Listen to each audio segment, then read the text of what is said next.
Good afternoon to all of you. देखिए, भौगोलिक चिंतन चल रहा है और भौगोलिक चिंतन में हम कहाँ तक पहुंचे थे पिछली क्लास में। तो हमने अब तक आपको बताया था कि जो अरबों का यानी अरबों का जो योगदान है वो क्या क्या था। यानी अरबियंस कंट्रीब्यूशंस तक आप पहुंच गए हैं। सिस्टमेटिक हम आगे बढ़ रहे हैं। भौगोलिक चिंतन मैंने आपको बता दिया था कि भौगोलिक चिंतन भूगोल का विकास कैसे हुआ है प्राचीन काल से अब तक, उसके बारे में हमने आपको अब तक जानकारी दी थी। इसके साथ साथ हमने आपको बहुत सारी चीजें अब तक बताई हैं, यूनान का योगदान से लेकर रोमन, उसके बाद डार्क एज के बारे में बताया था और डार्क एज के बाद हमने अरब भूगोलवेताओं के योगदान को बताया था। अब देखिए, अरब भूगोलवेता मैंने आपको बताया था कि इनका कंट्रीब्यूशन 14वीं शताब्दी के लास्ट तक आते आते समाप्त हो रहा था। 14वीं शताब्दी तक आते आते आप देखेंगे कि ये बिल्कुल खत्म से हो गए थे। अब इसके बाद एक पुनर्जागरण काल आता है जिसको हम क्या कहते हैं, खोज और अन्वेषण का काल। पुनर्जागरण काल का मतलब था कि लोग अब डिस्कवरी के प्रति बहुत ज्यादा जागरूक हो रहे थे, क्योंकि कुछ ऐसे भी शासक थे जिन्होंने बहुत सारे लोगों को प्रमोट करने का काम किया था। यानी इस वक्त, याद रखिएगा, इस वक्त टॉलमी का जो मैप था, रोमनवासी जो टॉलमी का योगदान हमने आपको बताया था, उस टॉलमी के एक वर्ड को खोजने के लिए पूरी दुनिया लग गई थी। और ये वर्ड था टेरा इनकॉग्निटा। टेरा इनकॉग्निटा का मतलब था कि एक अनजान भूमि है, कहीं ना कहीं उसकी तलाश, और जो उसको खोज लेगा उसके लिए एक चैलेंज था। देखिए, इस समय अगर मैं आपसे कहूं 14वीं शताब्दी के उपरांत विश्व के में बहुत सारे भूगोलविद जो यात्री थे, इवन इसमें बहुत सारे ऐसे भूगोलवेता शामिल थे जो नौसेना में शामिल थे। तो उस समय जब सेना में आप देखेंगे कुछ लोग काम करते करते उनको समुद्र के यात्राओं में बहुत मजा आने लगता था। ऐसे कई सारे लोग थे जो चाहते थे कि अनजान भूमि की तलाश की जाए। जैसे मैंने आपको बताया कि इससे पहले 14वीं शताब्दी के पहले तक दुनिया सिर्फ 3 महाद्वीप को जानती थी। यानी सिर्फ और सिर्फ हम अफ्रीका के बारे में परिचित थे, वो भी अफ्रीका में विषुवत रेखा के दक्षिणी भागों से परिचित नहीं थे। विषुवत रेखा के दक्षिण तक बहुत कम लोग जा पाए थे। सिर्फ 10 डिग्री दक्षिणी अक्षांश तक हम पहुंच पाए थे। इसके ऊपर यानी उत्तरी गोलार्ध में भी नॉर्थ अमेरिका के बारे में किसी को कोई जानकारी नहीं थी। एशिया के संपूर्ण भूभाग, साइबेरिया, इन सब की जानकारी किसी को भी नहीं थी। इवन अगर हम चाइना सी की बात करें या फिर हम ओकोटस सागर की बात करें, पूर्वी प्रशांत, पश्चिमी प्रशांत महासागर, इन सब के बारे में किसी को कोई जानकारी नहीं थी। यहाँ ये कहावत प्रसिद्ध था, 7 समुंदर पार, वो वाला हिसाब किताब था कि हम बहुत सारी कथाओं में सुनते थे कि कोई 7 समुंदर पार जाएगा और वहां से लौट के नहीं आएगा। तो उस समय लोग चाहते थे कि हम नए नए महाद्वीपों को खोजें। तो अरब का योगदान, कंट्रीब्यूशंस जो था 14वीं शताब्दी के लास्ट तक आते आते समाप्त हो रहा था। और इसके जगह पे अब पुनर्जागरण काल आ गया था। अब क्यों आया पुनर्जागरण काल, जिसको हम एक तरह से खोज और डिस्कवरी का काल भी मानते हैं। तो याद रखिएगा, पुनर्जागरण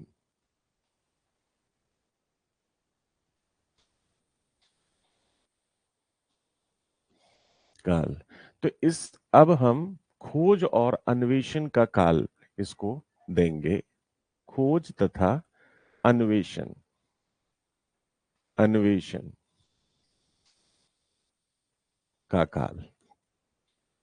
ठीक है, खोज तथा अन्वेषण का काल। तो इसका हेडिंग आपको क्या देना है, खोज तथा अन्वेषण का काल। यहां पे लिख दीजिए, age of discovery. Age of discovery. हमने आपको बताया कि एज ऑफ डिस्कवरी क्या था। तो एज ऑफ डिस्कवरी का मतलब था कि नए या टेरा इनकॉग्निटा, अनजान भूमि की खोज। और ये सब टॉलमी के मैप के आधार पर शुरू किया गया था। तो हम कब से कब तक की बात कर रहे हैं इसमें। तो अगर मैं कहूँ 14वीं शताब्दी के लास्ट लास्ट तक आते आते अरब भूगोलवेता समाप्त हो रहे थे, अरबों का शासनकाल कम हो रहा था। और याद रखिएगा, 15वीं शताब्दी से लेकर 18वीं शताब्दी तक। 15वीं शताब्दी का मतलब क्या होता है? जैसे अगर मैं 1400 से कंप्लीट 1700, अगर हम 99 की बात करें तो ये 18वीं शताब्दी है।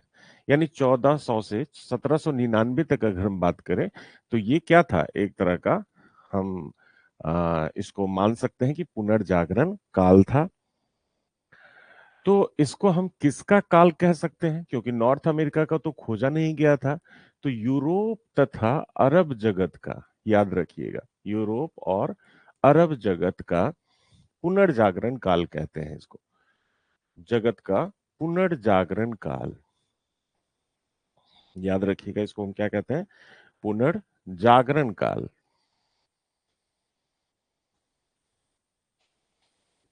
याद रखिए, यूरोप का पुनर्जागरण काल था।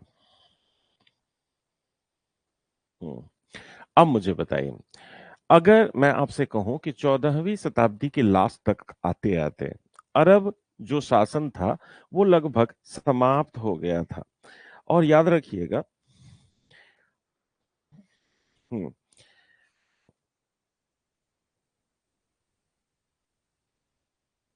हम्म, अरबों के शासन को समाप्त करने का एक बहुत ही निर्णायक लड़ाई हुई थी। तो अरबों के निर्णायक युद्ध,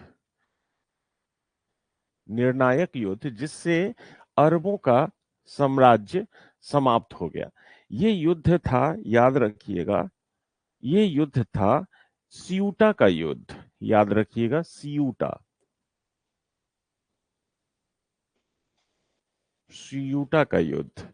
ये किसके बीच हुआ था? तो सियूटा का युद्ध जो हुआ था, याद रखिएगा, ये 1418-19 में हुआ था, यानी एक साल अरब और याद रखिएगा, राजकुमार हेनरी के बीच, अरब और राजकुमार हेनरी, याद रखिएगा, तथा अरबों के बीच हुआ था, अरबों के बीच हुआ था।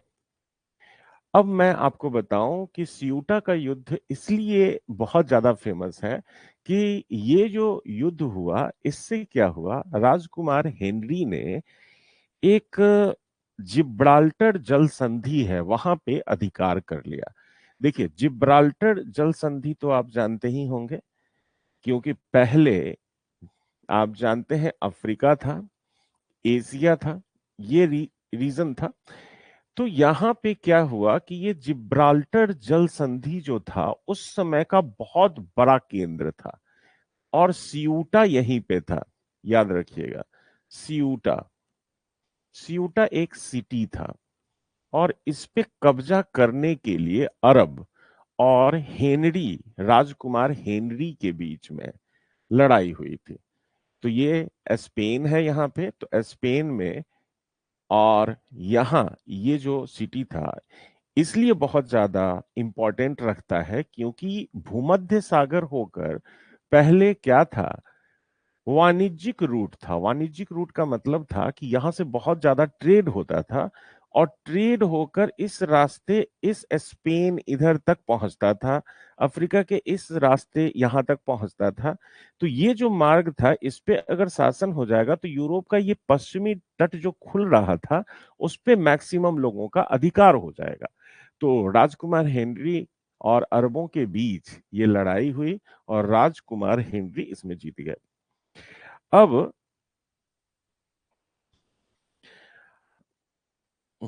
अब हेनरी जो था ना, ये हेनरी एक नौचालक था, और इसने क्या किया कि यहाँ, यानी ये जो आपका देख रहे हैं ना, ये वाला, इसको हम क्या कहते हैं, जिब्राल्टर जल संधि, इस पे अधिकार कर लिया, इस पे जल संधि पे अधिकार इसने कर लिया। याद रखिएगा, किस पे अधिकार कर लिया? तो यहाँ पे जो जल संधि है जिससे भूमध्य सागर से अटलांटिक महासागर की तरफ निकलते हैं, उस पे अधिकार कर लिया। राजकुमार हेनरी और अरबों के बीच हुआ। हेनरी ने, लिख लीजिएगा, हेनरी ने जिब्राल्टर जल संधि पर अधिकार कर लिया। जल संधि पर अधिकार कर लिया, अधिकार कर लिया, याद कर लिया, कर लिया। अब देखिए अरबों का शासनकाल समाप्त हो गया राजकुमार हेनरी और अरबों के बीच लड़ाई यानी सियूटा युद्ध के बाद। अब याद रखिएगा इसने क्या किया, हेनरी ने वो सारे नाविकों को प्रमोट करने के लिए, याद रखिएगा, जो डिस्कवरी के कार्य में मदद करें, नए नए महाद्वीपों को खोजें, उनके लिए याद रखिएगा एक जगह था जो सेंट विंसेंट अंतरीप के निकट था। सेंट विंसेंट, याद रखिए, सेंट विंसेंट अंतरीप, जिसको केप कहते हैं, अंतरीप, सेंट विंसेंट, याद रखिएगा, सेंट विंसेंट अंतरीप के निकट एक जगह था, निकट एक जगह था सारगेस, याद रखिएगा, सारग्रेस। इस सारगेस में उसने एक, सारगेस में भूगोल का महत्वपूर्ण संस्थान स्थापित किया, महत्वपूर्ण संस्थान स्थापित किया, संस्थान स्थापित किया। अब इस स्थापित किया, किसने स्थापित किया, तो याद रखिएगा हेनरी ने स्थापित किया। अब इसका उद्देश्य क्या था, याद रखिएगा, इसका उद्देश्य क्या था।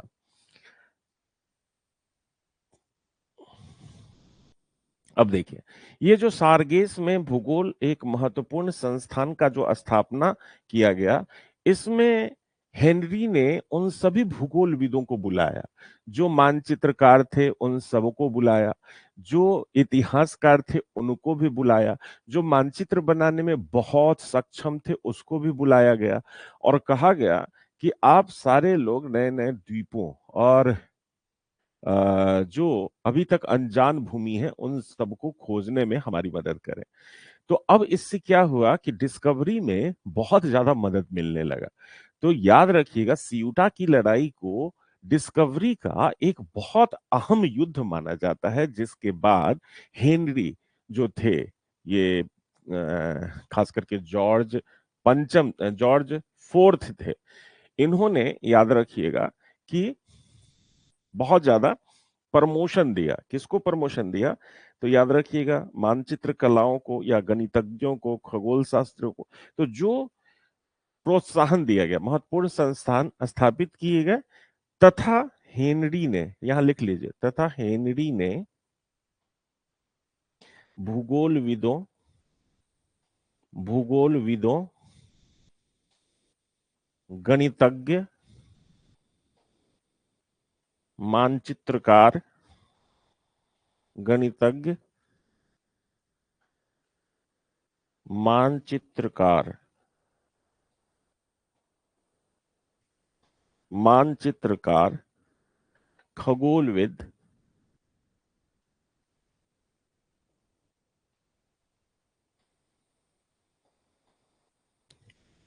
को निमंत्रित कर प्रोत्साहित किया।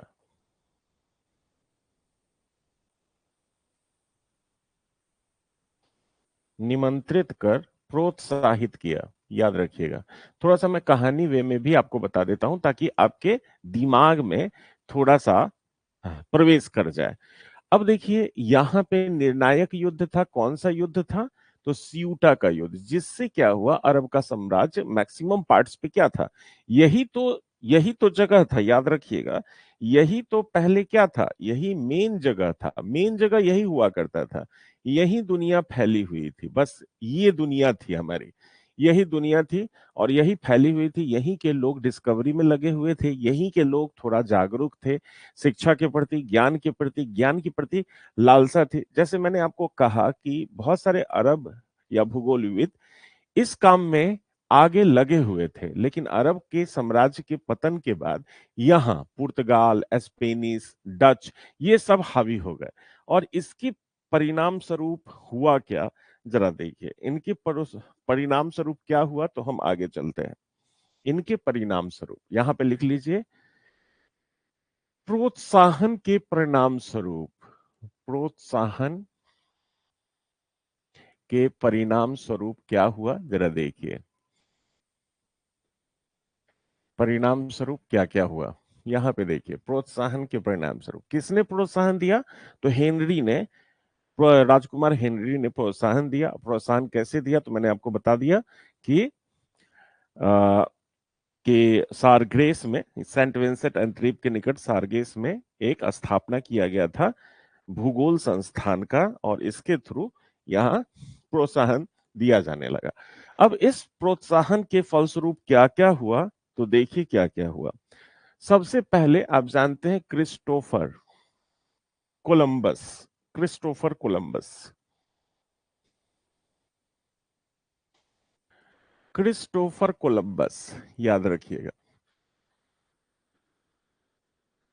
Columbus, Christopher Columbus. आप जानते हैं इन्होंने 1492 में नवीन संसार की खोज की। कब की, तो 1492 में। इनके बारे में हल्की आगे हम थोड़ा सा डिस्कस करेंगे, थोड़ा सा एलोबरेट करेंगे इनको। तो 1492 में नवीन संसार की खोज की, नवीन संसार की खोज की खोज की। तो ये क्वेश्चन आपसे पूछा जाता है, यानी अमेरिका की खोज की। लेकिन आप जो अभी अमेरिका कहते हैं वो खास करके यूएसए को कहते हैं। लेकिन मैं आपको बता दूं कि ये जो 1492 में जिस अमेरिका की खोज की थी, वो क्या था, बहामा आइलैंड था, बहामा द्वीप था। यानी सबसे पहले ये कहाँ पहुंचे थे, तो पश्चिमी द्वीप समूह पहुंचे थे। याद रखिएगा, कहाँ पहुंचे थे, पश्चिमी द्वीप समूह पहुंचे थे।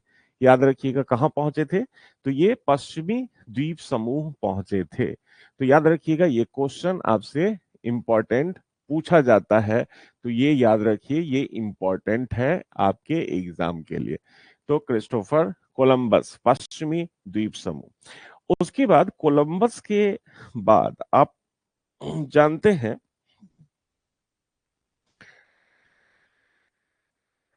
हम्म, उसके बाद आप देखेंगे वास्को डिगामा को। वास्को डिगामा, वास्को डिगामा, इसके बारे में जानते हैं। वास्को डिगामा, अब वास्को डिगामा क्या किए, 1498, 1498 में ये कहां पहुंचे, तो कालीकट पहुंचे।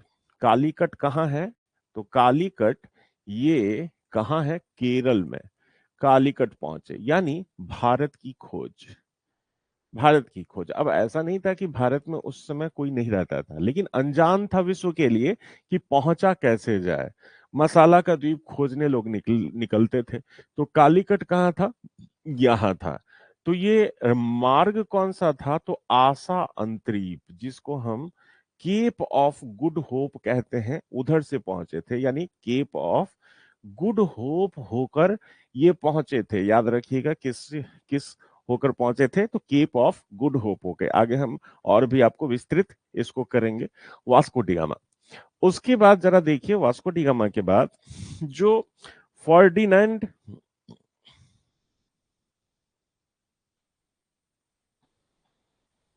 हम्म,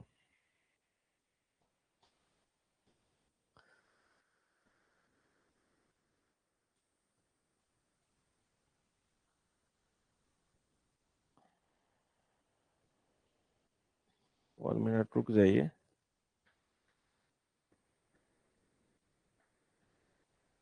हम्म, अब देखिए वास्को डिगामा, हम्म, हम्म, यहां तक, यहां तक ठीक है, लिख रहे हैं सही से।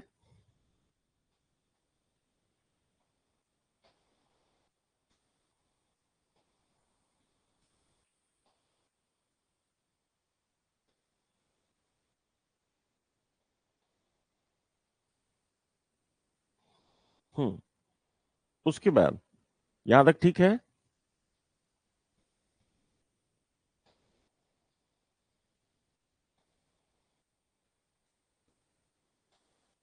हम्म।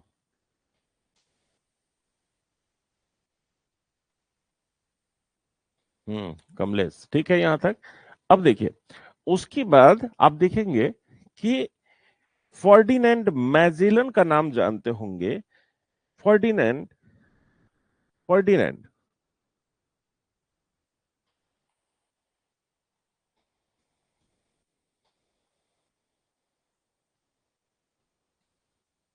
मैजेलन का नाम जानते होंगे आप।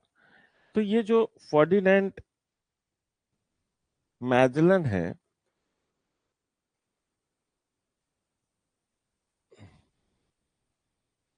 मैगलन, इनके बारे में आपको पता होगा। ये 1400,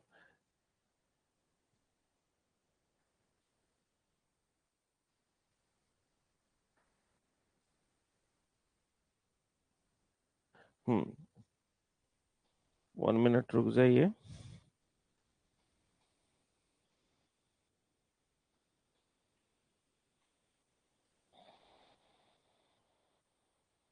एक मिनट।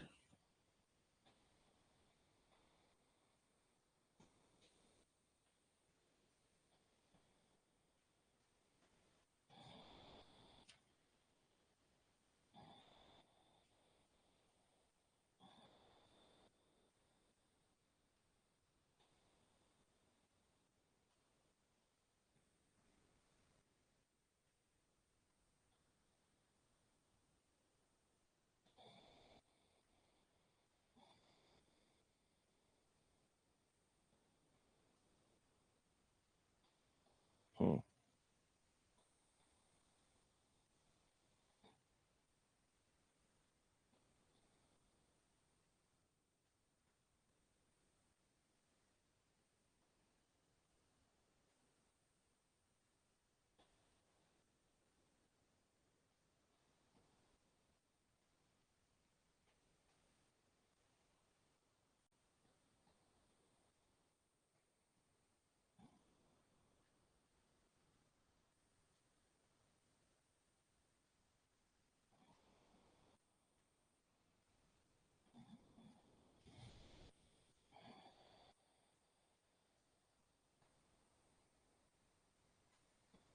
हम्म। अब देखिए, मैजेलन 1450 में, 1450 में पश्चिम से समुद्र की यात्रा, पश्चिम से समुद्री यात्रा कर एशिया पहुंचने वाला,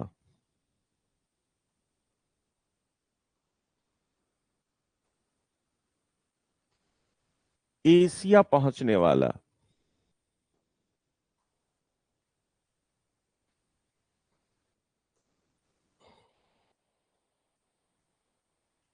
प्रथम व्यक्ति था।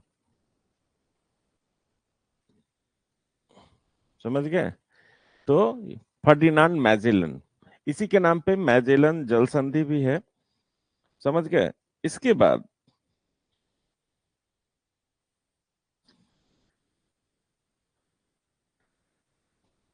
कैप्टन कुक या जेम्स कुक का नाम आपने सुना होगा, कैप्टन कुक, कैप्टन कुक, जिसको जेम्स कुक भी कहते हैं, कुक। अब देखिए,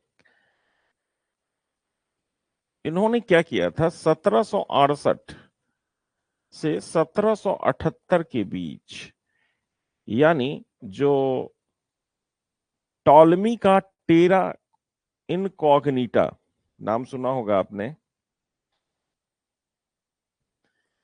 टॉलमी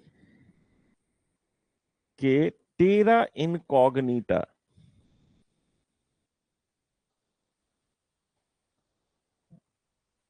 टॉलमी के टेरा इनकॉग्निटा की खोज करने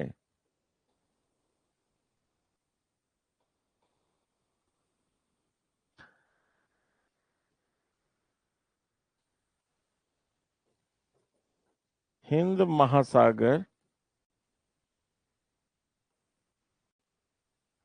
पहुंचा तथा ऑस्ट्रेलिया की खोज करी।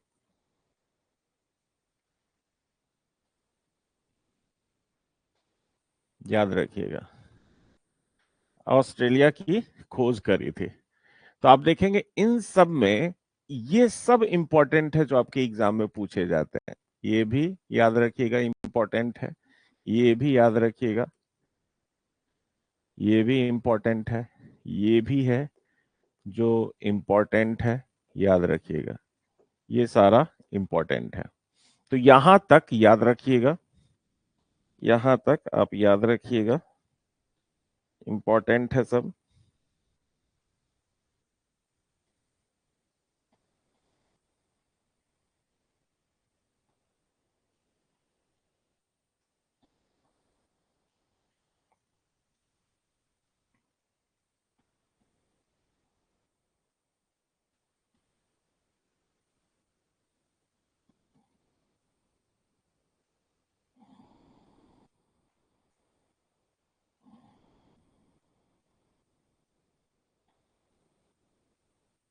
ठीक है।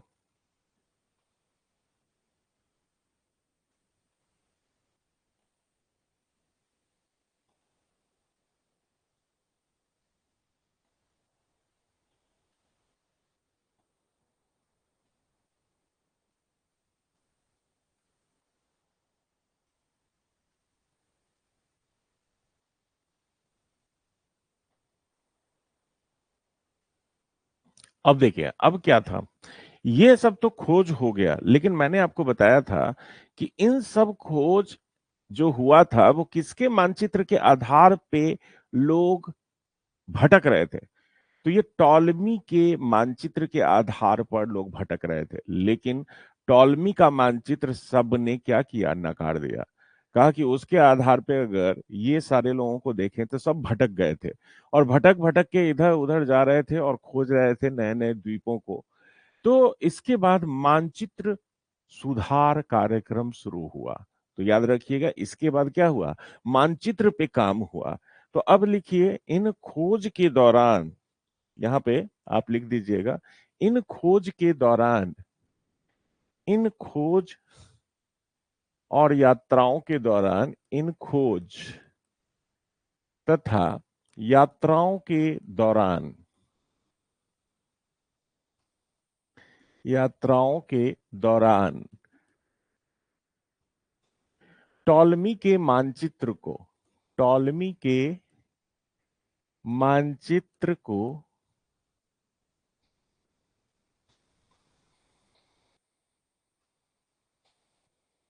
नकार दिया गया, नकार दिया गया तथा मानचित्र में सुधार किए गए, मानचित्र में सुधार किए गए। अब आप मुझे बताइए, नौवहन के लिए सबसे अच्छा जो मानचित्र होता है वो कौन सा होता है? तो याद रखिए, मर्केटर होता है। याद रखिएगा कौन सा होता है, तो मर्केटर। याद रखिएगा कौन सा होता है, मर्केटर हुआ होते हैं। तो इस दौरान क्या हुआ, क्या क्या चीजें हुई, मैं यहाँ पे लिख देता हूं। इस दौरान क्या हुआ, अनेक दोषपूर्ण मानचित्र को अस्वीकृत कर दिया गया। तो जब यात्राएं लोग कर रहे थे तो अनेक दोषपूर्ण, सबसे पहला लिख दीजिए, अनेक दोषपूर्ण मानचित्र, अनेक दोषपूर्ण मानचित्र को अस्वीकृत कर दिया गया, को अस्वीकृत किया गया। समझ गए? उसके बाद क्या हुआ, उसके बाद और भी सारी चीजें।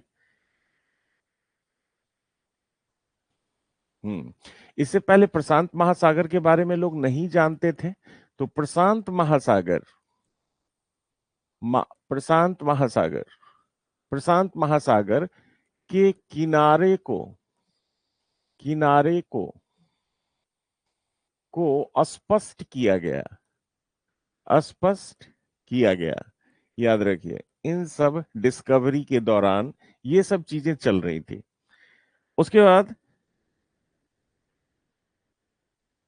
दोषपूर्ण जो विचार होता था, जैसे दोषपूर्ण विचार पहले बहुत था।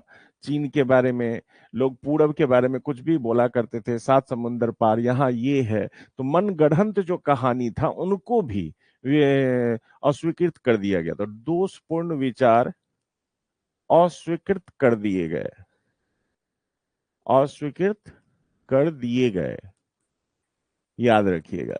उसके बाद इससे पहले जो कपोल कल्पित कथाएं होती थी, विचित्र प्राणियों की जो कपोल कल्पित कल्पनाएं होती थी, उसके जगह पे विश्वस्त विवरण ने स्थान ले लिया। तो कपोल कल्पित कथाओं तथा विचारों का स्थान, तथा विचारों का स्थान, विचारों का स्थान विश्वस्त विश्वस्त विवरण ने ले लिया, ने ले लिया, याद रखिए, विश्वस्त विवरण ने ले लिया। समझ गए? तो ये सब अब धीरे धीरे क्या हो रहा था, हो रहा था। इसके अलावा आप जानते हैं, इसके अलावा याद रखिएगा,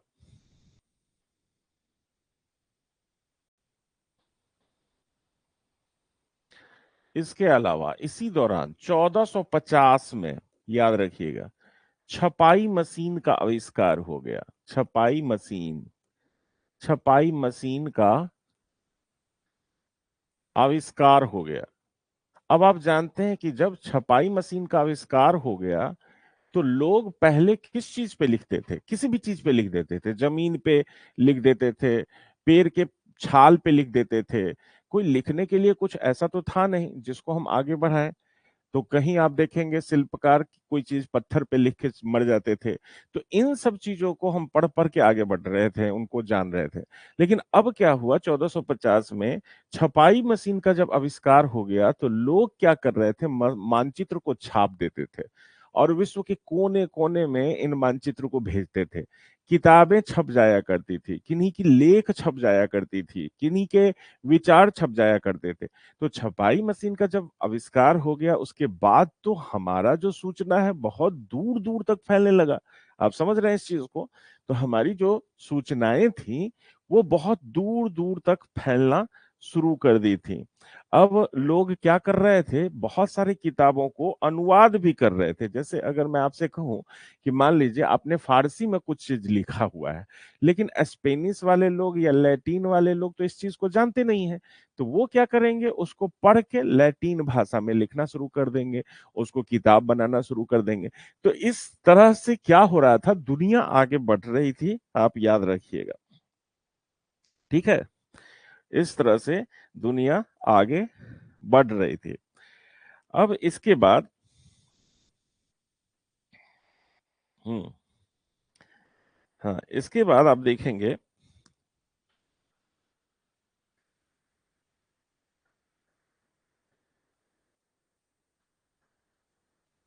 हाँ,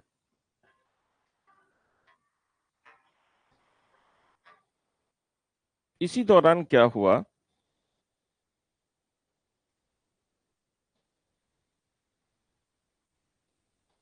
हम्म, इसी दौरान अब देखिए क्या हुआ कि 1597 में, 1597 में क्या हुआ, इसी दौरान पोलैंड का एक निवासी था, कोपरनिकस, पोलैंड निवासी, कोपरनिकस, कोपरनिकस ने यह प्रमाणित किया,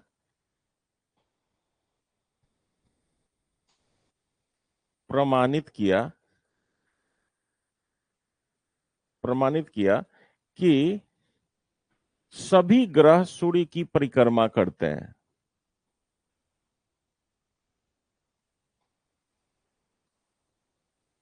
ठीक है, सभी ग्रह सूर्य का परिक्रमा करते हैं, इन्होंने ये कह दिया।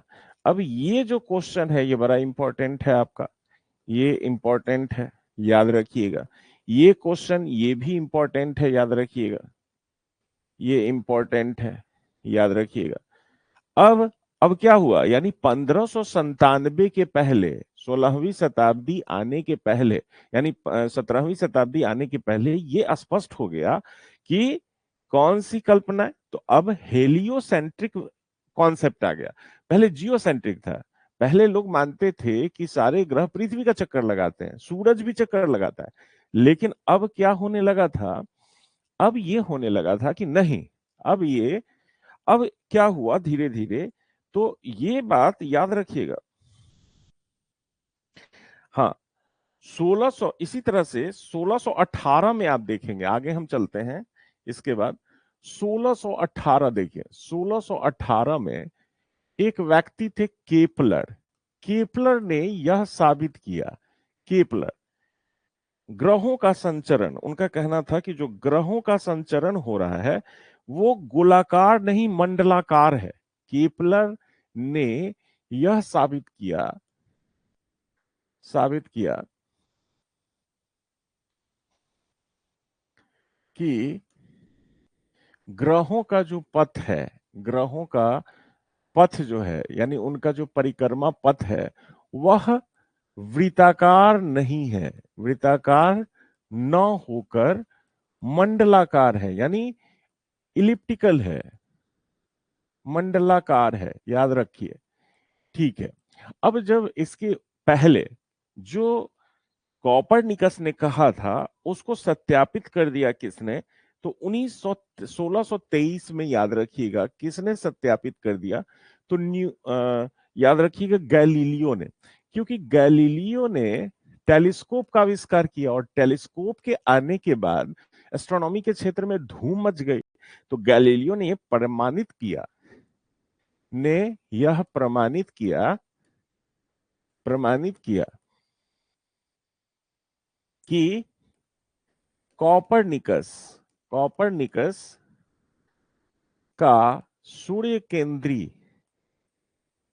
केंद्रीय सिद्धांत सिद्धांत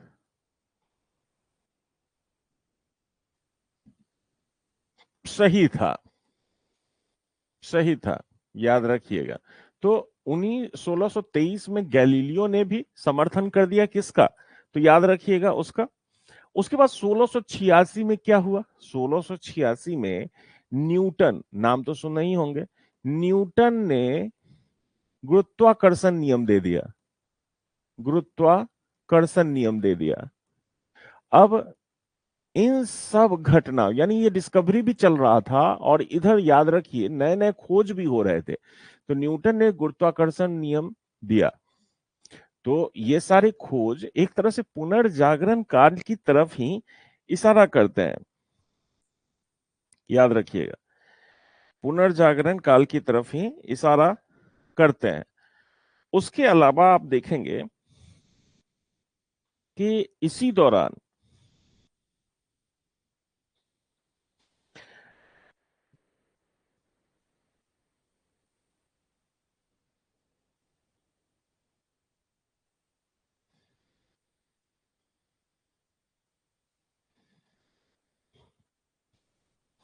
मर्केटर मर्केटर जो मानचित्र है उसका भी निर्माण हो गया, मर्केटर का, मर्केटर स्केल पर मानचित्रों का निर्माण हो गया। हम्म।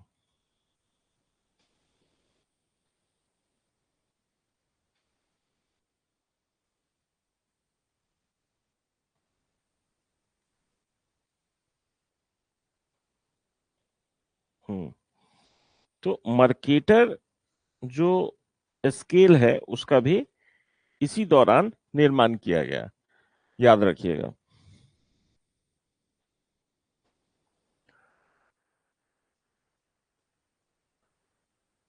तो यहां तक आप समझ गए, यहां तक आप समझ गए।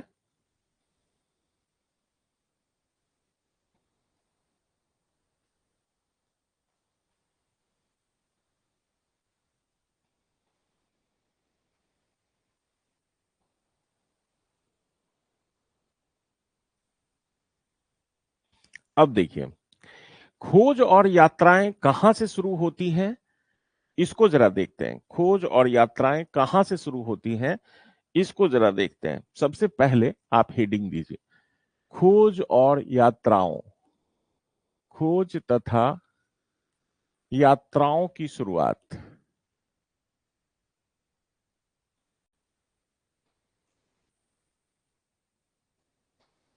खोज तथा यात्राओं की शुरुआत।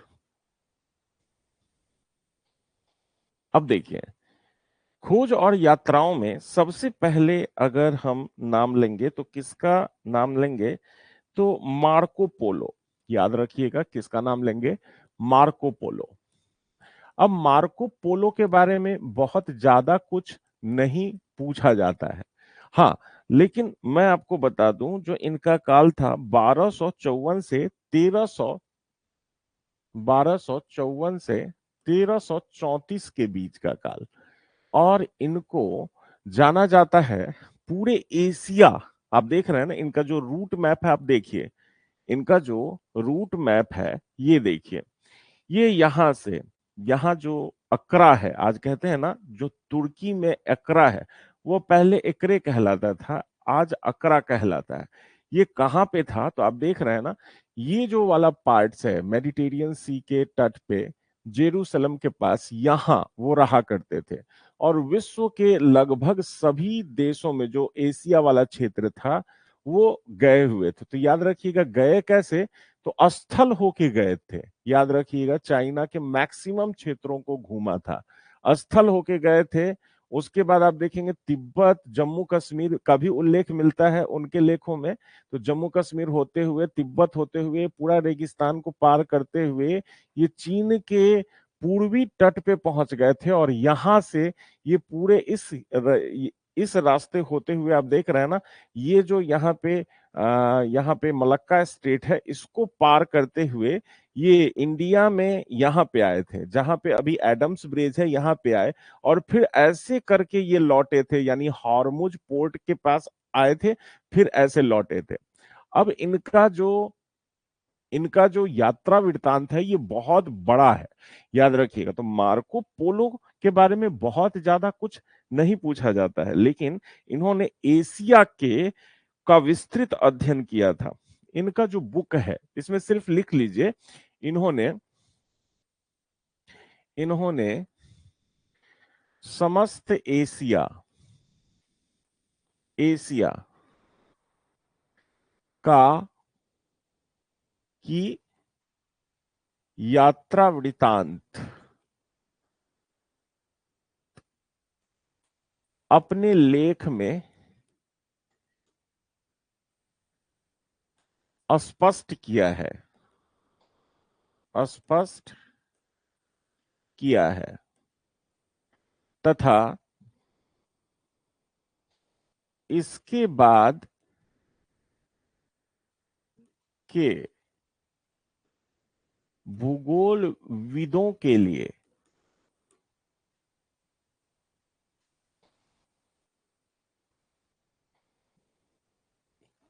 भूगोलविदों के लिए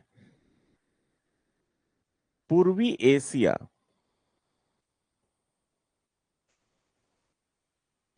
तथा भारत का द्वार खोल दिया,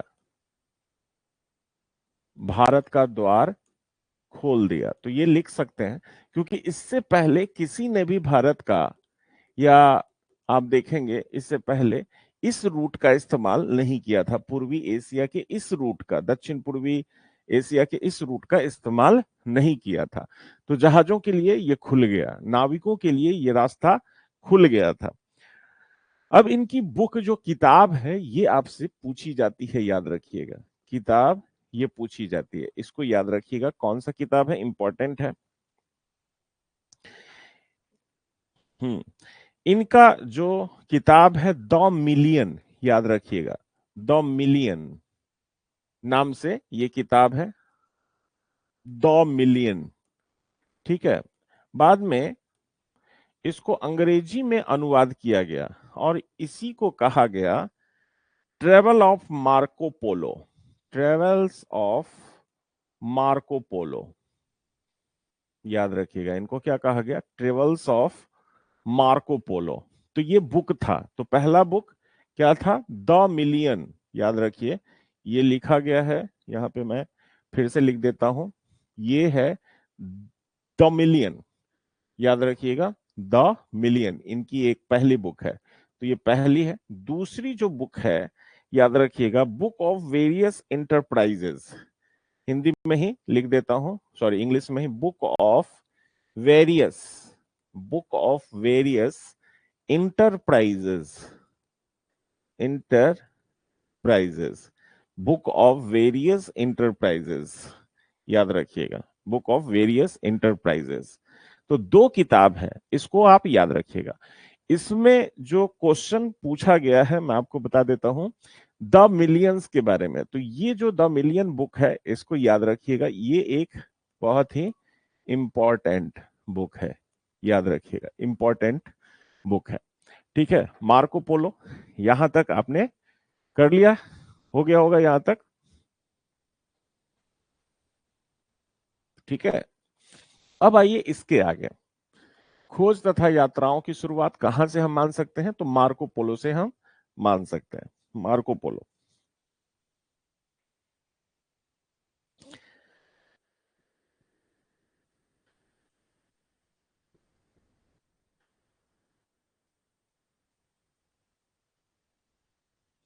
ठीक है। अब जरा देखें, उसके बाद हम आते हैं किस पे, तो अब आते हैं हम कोलंबस पे। कोलंबस में आइए, Columbus, Christopher Columbus, Christopher Columbus, Christopher Columbus में आइए, क्रिस्टोफर कोलंबस, क्रिस्टोफर कोलंबस।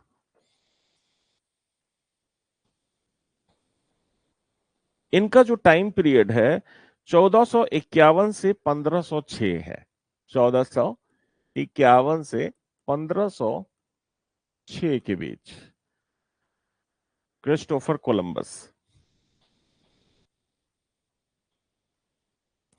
अब ये कहां का निवासी था, तो इटली में इनका जन्म हुआ था, इटली के जेनेवा में, जेनेवा में 1451 में जन्म हुआ था इनका। याद रखिएगा।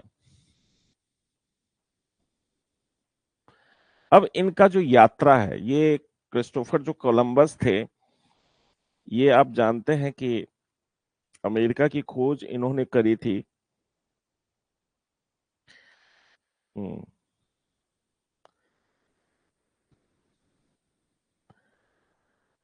तो याद रखिएगा, इनका जो पहला खोज शुरू हुआ था, तो याद रखिएगा इनका 3 अगस्त, याद रखिए 3 अगस्त 1492 को, जब ये अमेरिका की खोज के लिए निकले थे, तो 3 अगस्त 1492 को स्पेन के पालोस बंदरगाह से, स्पेन के पालोस बंदरगाह, पालोस बंदरगाह, स्पेन के पालोस बंदरगाह से रवाना हुए थे, से रवाना हुए, रवाना हुए, तथा 12 अक्टूबर 1492 को, 12 अक्टूबर 1492 को, याद रखिएगा, पश्चिमी द्वीप समूह बहामा द्वीप, बहामा द्वीप, जिसको हम क्या कहते हैं, पश्चिमी द्वीप समूह, पश्चिमी द्वीप समूह, ये भी नाम उन्हीं के द्वारा दिया गया है, पहुंचे थे। तो याद रखिएगा, अगर आपसे पूछा जाए ये क्वेश्चन, तो ये इंपॉर्टेंट क्वेश्चन है, क्योंकि ये अमेरिका नहीं पहुंचे थे, ये पश्चिमी द्वीप समूह पहुंचे थे। और ये मैं आपसे कहूं, तो ये तो पहुंच भी नहीं पाए थे अमेरिका, अमेरिका का रास्ता जरूर दिखा दिया, लेकिन ये पहुंच नहीं पाए थे अमेरिका। और उसके बाद बहुत सारे यात्री जब गए, तब अमेरिका को ढूंढा है, ये तो पश्चिमी द्वीप समूह से ही वापस चले आए थे। अब इनकी स्थिति अंतिम समय में इतनी दयनीय हो गई थी कि आप देखेंगे स्पेन के सामग्री जो थी, वहां की जो वहां के जो राजा हुआ करते थे, सामग्री जो हुआ करते थे, इनको इस बहुत सारे कामों के लिए जंजीर में बंधवा दिया गया। लास्ट लास्ट क्षणों तक इनकी स्थिति बहुत ही दयनीय हो गई थी। उनका अंतिम दिनों में जब वो मरे हैं, तो अंतिम दिनों में याद रखिएगा, अंतिम दिनों में उनका कथन था, उनका कहना था, कथन, उनका कथन अंतिम दिनों में उनका कथन था, मेरे पास स्वयं का स्पेन में मकान तक नहीं है। मेरे पास स्वयं का स्पेन में मकान तक नहीं है। नहीं है। तो ये आपसे पूछा जा सकता है कि कौन से महान ऐसे यात्री थे या फिर डिस्कवरर थे जिनके पास अपनी स्वयं की मकान भी नहीं थी और बहुत ही दयनीय स्थिति में वो इस दुनिया को छोड़ चले थे। अब इनकी यात्रा वृतांत को आप देखेंगे तो आप दहल जाएंगे, जैसा यात्रा इन्होंने किया था। लेकिन फिर भी आप जानते हैं जो स्कॉलर होते हैं उनकी पहचान बहुत कम लोगों को होती है। तो क्रिस्टोफर कोलंबस, उसके बाद हम कोलंबस के बाद वास्को डिगामा में आते हैं। वास्को डिगामा, देखिए कोलंबस का जो रास्ता है ये आप जानते हैं, देखिए ये यहां से चले, ये जो कार्डिस बंदरगाह है, ये कहाँ है? स्पेन में, बहुत पुराना नगर है कार्डिस, जिसको पहले गदीरा कहते थे। यही यही क्या था पहले? गदीरा बंदरगाह कहलाता था। मैंने आपको बताया था ना, गदीरा की जो स्थापना हुई थी वो फोनीशियन ने किया था। गदीरा बंदरगाह गदीरा था, इसी को कार्डिज कहते हैं आज आज के समय में। तो यहां से ये चले थे और यहां पहुंचे, कहा? तो ये बहामा द्वीप समूह में पहुंचे थे और यहां ये नॉर्थ अमेरिका को खोज भी नहीं पाए थे। अब आए क्रिस्टोफर कोलंबस के बाद हम आते हैं किसमें? तो हम आते हैं वास्को डिगामा। वास्को डिगामा का रास्ता देखिए इसको, वास्को डिगामा।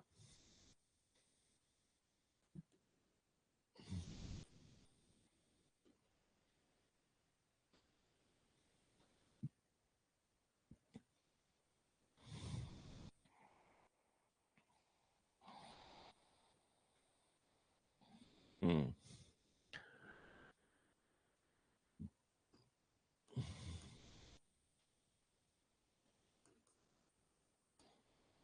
डिगामा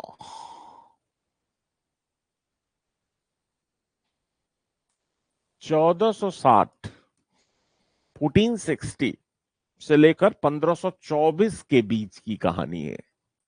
1524 एडी के बीच की कहानी। कहानी क्या है आप जानते ही हैं कि सच्चाई है।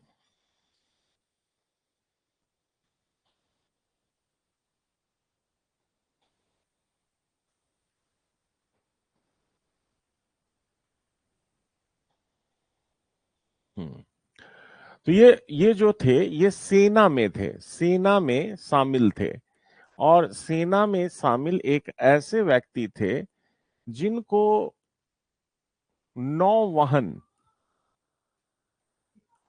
तथा इसके प्रबंधन की कुशल जानकारी थी। प्रबंधन की जानकारी जानकारी थी, जानकारी।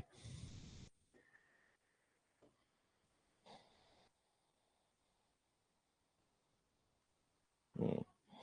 अब देखिए पुर्तगाल शासक जो भी थे, पुर्तगाल शासक,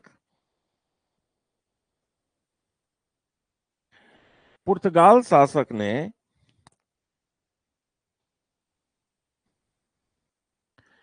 भारत के लिए समुद्री मार्ग खोजने के लिए, भारत के लिए समुद्री मार्ग खोजने के लिए इनका चयन किया। समुद्री मार्ग खोजने के लिए इनका चयन किया, खोजने के लिए इनका चयन किया। याद रखिएगा, इनका चयन किया गया पुर्तगाली शासक के द्वारा। ठीक है, ठीक है। और याद रखिएगा, इससे पहले अगर हम बात करें तो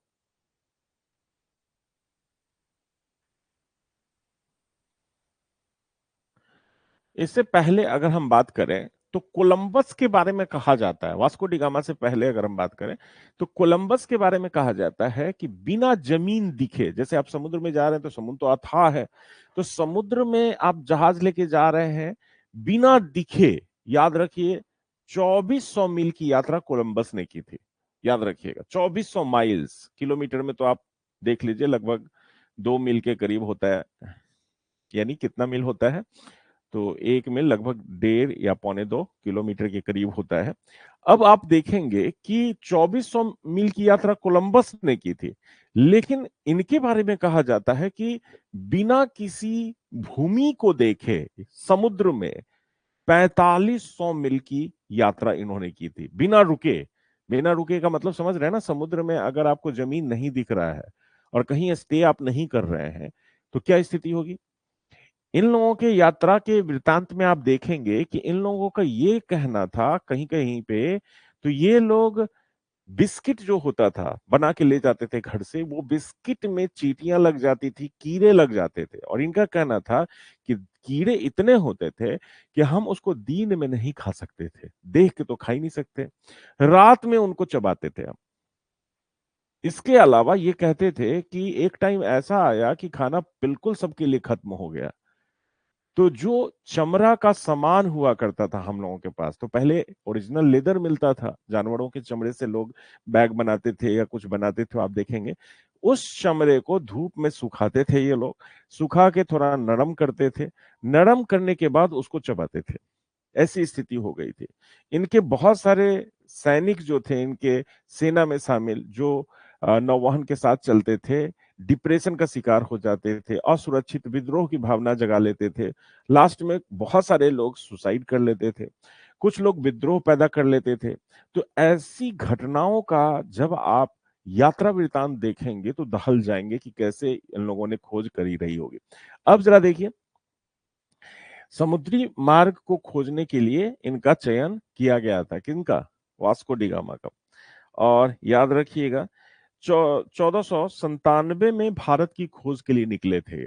1497 में भारत की खोज के लिए निकले निकले तथा आशा अंतरीप होते हुए, आशा अंतरीप जानते हैं, आशा अंतरीप केप ऑफ गुड होप को कहते हैं, ये जो वाला पार्ट है यहाँ, यानी इस रास्ते से आए थे, जैसे देख रहे हैं ना ये यात्रा, ये रास्ता था इनका, और यहाँ पहुंचे और केप ऑफ गुड होके फिर यहां से आप देखेंगे यहाँ कालीकट पहुंचे थे, गोवा भी गए थे। तो 1997 भारत की खोज के लिए निकले तथा आशा अंतरीप होते हुए होते हुए आशा अंतरीप होते हुए बिना जमीन, बिना भूमि देखे, बिना भूमि मिले 4500 मील की समुद्री यात्रा की है इन्होंने। समुद्री यात्रा, समुद्री यात्रा की तथा 28 मई, याद रखिएगा ये डेट, 28 मई 1498 में, 28 मई 1498 में कालीकट बंदरगाह पहुंचे, कालीकट बंदरगाह पहुंचे, बंदरगाह पहुंचे, समझे, ये कालीकट बंदरगाह पहुंचे थे। तो इसमें जो ये है, ये वाला जो फिगर है इसको याद रखिएगा, कालीकट और रास्ता कभी कभी पूछा जाता है, तो ये आप रूट मैप आप देख रहे हैं, ये रूट मैप कैसे ये पहुंचे थे। हालांकि इनका बहुत लंबा, मार्को पोलो जैसा बहुत बड़ा यात्रा नहीं रहा, लेकिन ये अपने आप में अहम है कि ये 4500 मील की अब तक की सबसे बड़ी यात्रा की थी बिना रुके, यानी बिना भूमि देखे, समझ रहे हैं ना। हाँ, तो इसलिए ये जो पॉइंट है ये थोड़ा सा इंपॉर्टेंट हो जाता है, याद रखिएगा, कभी कभी एग्जाम में आपसे पूछ लिया जाता है। समझ गए? हाँ, अब आते हैं फर्डिनेंड मैजेलन। फर्डिनेंड मैजेलन, फर्डिनेंड मैजेलन के बारे में।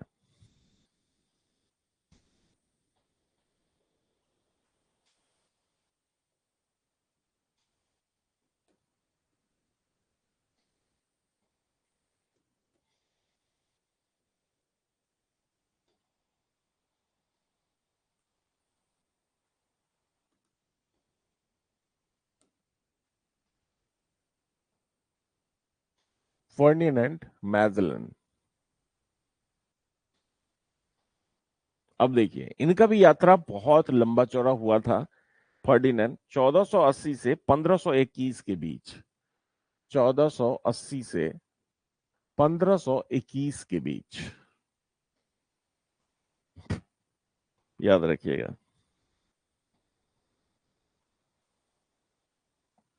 अब देखिए, मैं एक चीज आपको बता देता हूं कि अभी तक इनके पहले, यानी 1480 से 1521 के पहले, इस व्यक्ति के पहले प्रशांत महासागर इतना लंबा चौड़ा है, किसी को पता नहीं था। प्रशांत महासागर के तट की जानकारी इवन किसी को नहीं थी। इन्होंने क्या किया, इनकी यात्रा को देखिए, मैं आपको बता रहा हूं, यहां से अगर निकले, अगर मैं आपसे कहूं यहां स्पेन से निकले, तो स्पेन से निकले तो ये यहां आए, यानी ब्राजील के कोस्ट पे पहुंचे, तो दक्षिण अमेरिका की खोज का श्रेय तो इन्हीं को जाता है। सबसे पहले ब्राजील के तट पे आने का श्रेय इन्हीं को जाता है। तो दक्षिण अमेरिका को ढूंढने का श्रेय जाता है इनको, दक्षिण अमेरिका, याद रखिएगा, दक्षिण अमेरिका ढूंढने का श्रेय है इनको, ढूंढने का श्रेय। यानी ब्राजील तट पे सर्वप्रथम पहुंचे थे, ब्राजील तट, तट श्रेय। तो पहला तो ये हो गया। दूसरा, इन्होंने क्या किया था, मैगेलन जल संधि खोजा था 21 अक्टूबर, याद रखिए 21 अक्टूबर 1520 ईस्वी में, 1520 ईस्वी में मैजेलन जल संधि ढूंढा था, इन्हीं के नाम पे पड़ा था। जब इन्होंने ढूंढ लिया मैजेलन जल संधि कहाँ है आप जानते हैं? तो मैजेलन जल संधि कहां पे है तो आप जानते हैं, यहां पे है। अब यहां इसका मतलब क्या है, यहां अगर आप आ गए तो यहां से आप यहां चले जाएंगे, यानी इस प्रशांत महासागर क्षेत्र में चले जाएंगे। तो विश्व को प्रशांत महासागर की जानकारी देने का श्रेय इन्हीं को जाता है, याद रखिएगा। तो विश्व को, हम्म, याद रखिए, यहां पे लिख लीजिएगा, विश्व को प्रशांत महासागर की, प्रशांत महासागर के विस्तार की जानकारी, के विस्तार की जानकारी का श्रेय इन्हीं को जाता है, जानकारी का श्रेय इन्हें दिया जाता है, इन्हें दिया जाता है, इन्हें दिया जाता है। तो यहां आप जब आ गए तो आप देख रहे हैं ना, पूरे प्रशांत महासागर को पार करके अब इधर पहुंचे यहां, यानी ये फिलीपींस पहुंचे। तो याद रखिएगा, फिलीपींस को ढूंढने का श्रेय भी इनको दिया जाता है। फिर आप देखेंगे ये जो रास्ता है ना पूरा, आप देखेंगे इंडोनेशिया से होकर फिर ये कहाँ पहुंचे, तो आप देखेंगे अफ्रीका वाले पार्ट्स में भी पहुंचे थे। हालांकि इंडिया में भी पहुंचे थे वास्तव में, लेकिन यहां पहुंचे, फिर यहां से वापस चले आए। तो इसका मतलब है कि विश्व को ये प्रशांत महासागर के बारे में इन्होंने जानकारी देने की कोशिश करी थी। तो इनका रूट मैप आप देख ही रहे हैं। उसके बाद आइए जेम्स कुक के बारे में थोड़ा सा आपको बता दें, कैप्टन जेम्स कुक। हम्म, कप्तान James Cook.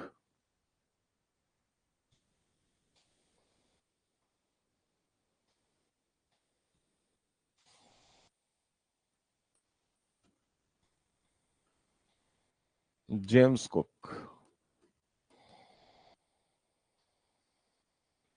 Captain James cook.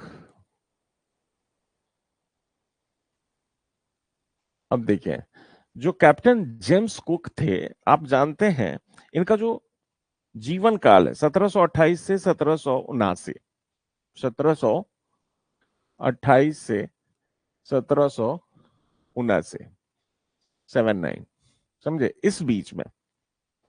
और याद रखिए 10 मई को, यानी इनके पहले न्यूजीलैंड को बहुत सारे लोगों ने ढूंढा था, और न्यूजीलैंड को ढूंढने का श्रेय इसके पहले कई सारे लोग थे जिनको जाता है, यानी जिसको टेरा ऑस्ट्रेलिया कहा गया था।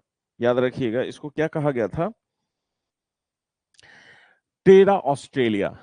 तो ऑस्ट्रेलिया को ढूंढने का श्रेय इनको दिया जाता है। ऑस्ट्रेलिया को खोजने का श्रेय, खोजने का श्रेय इनको दिया जाता है। अब ऑस्ट्रेलिया को ढूंढने का श्रेय दिया जाता है कब? तो 10 मई, 10 मई 1768 में इनकी जहाज, ये मुख्य महाद्वीप तक नहीं पहुंच पाए थे, इनकी जहाज मूंगे की चट्टान से टकरा गई। मूंगे की चट्टान, जिसको आज ग्रेट बैरियर रीफ कहते हैं, चट्टान से टकरा गई, टकरा गई, क्योंकि इससे पहले न्यूजीलैंड को ढूंढ लिया गया था। तो यहां पे इससे पहले लिख लीजिए, इससे पूर्व न्यूजीलैंड को, न्यूजीलैंड को ढूंढा गया था, ढूंढा गया था। और न्यूजीलैंड को ढूंढने में आप देखेंगे किनका किनका योगदान है। तो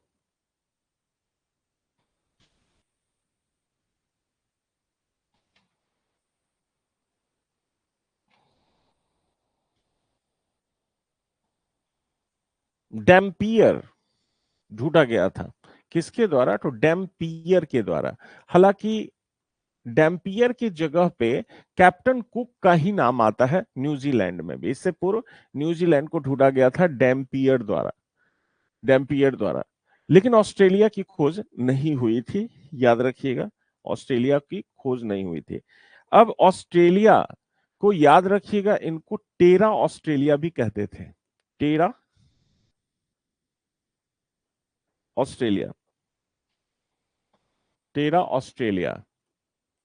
और कुछ लोगों ने इसका नाम क्या दिया था, या न्यू हॉलैंड नाम दिया था।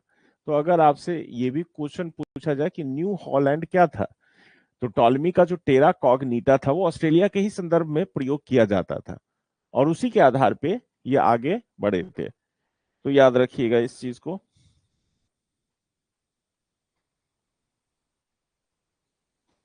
हम्म, इससे पूर्व आप देखेंगे तो डैम्पियर, इससे पहले 1701 की कहानी है, जो न्यूजीलैंड को ढूंढे थे, और उस आधार पे वहां पे आप बहुत सारी चीजों का नामकरण भी किया था, याद रखिएगा।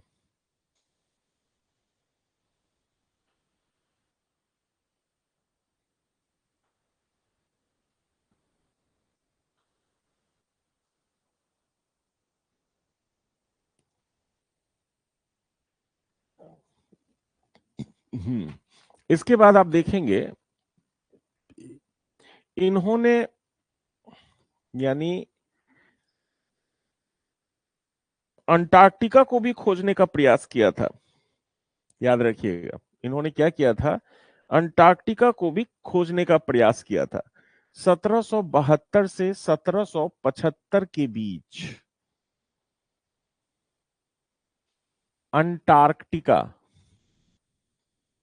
वृत्त का चक्कर लगाया था, वृत्त का चक्कर लगाया था, याद लगाया था, लगाया था।